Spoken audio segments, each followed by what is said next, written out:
The Obama administration announced new proposed EPA regulations that would cut emissions from currently existing coal plants by 30% by the year 2030, giving states lots of flexibility about how they can hit the new target. Keep in mind, that target itself is actually lower than the Republican version of cap and trade proposed back in 2008. So this is ambitious by the standard of total inaction, but not by the standards of what we need for the problem. And yet still, Republicans and coal state Democrats went bonkers.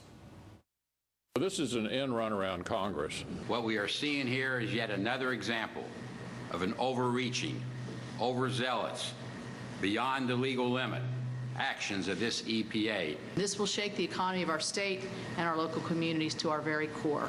This is the single worst blow to Kentucky's economy in modern times.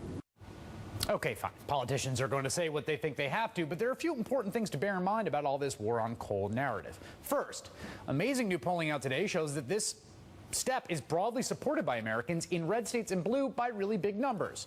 Should the federal government require states to reduce greenhouse gas emissions, Democrats and Republicans say yes, and a majority of Americans are willing to pay an extra $20 a month on their energy bill if that's what it takes to cut pollution. Second, this whole idea that President Obama is circumventing Congress is plainly false.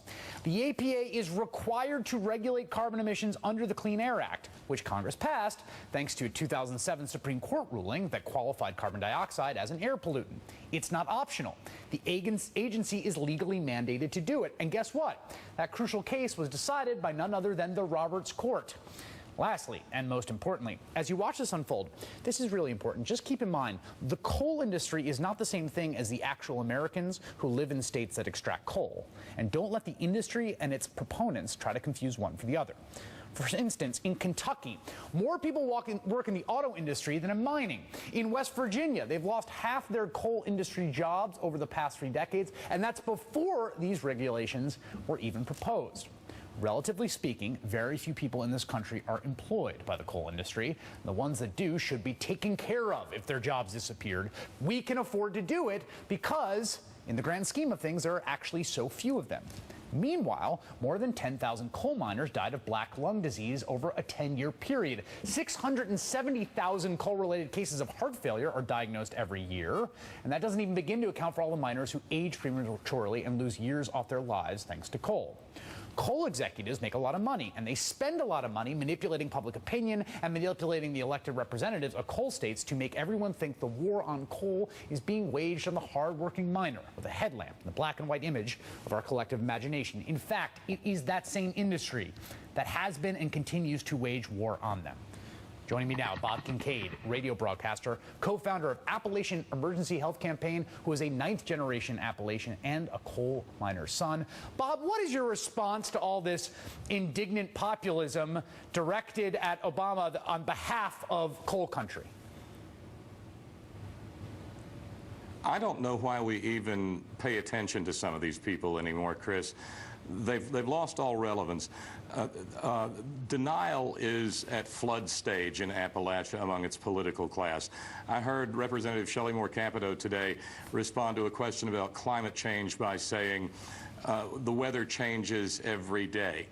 I heard the head of the West Virginia Coal Association say that this was a political struggle and not a technical one, and yet at the same time claim that there's no consensus on the science behind the EPA's admissions.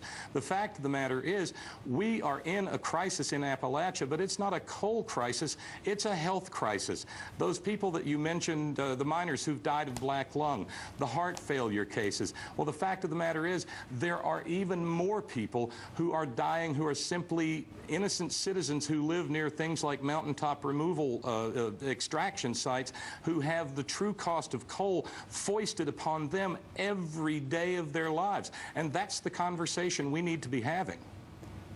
I think most people would be really surprised to see those numbers that we put up before, 21,000 coal jobs in West Virginia, because everyone thinks West Virginia's coal country, lots of people employed, it's a big industry. And I think one of the trends people don't realize is twofold.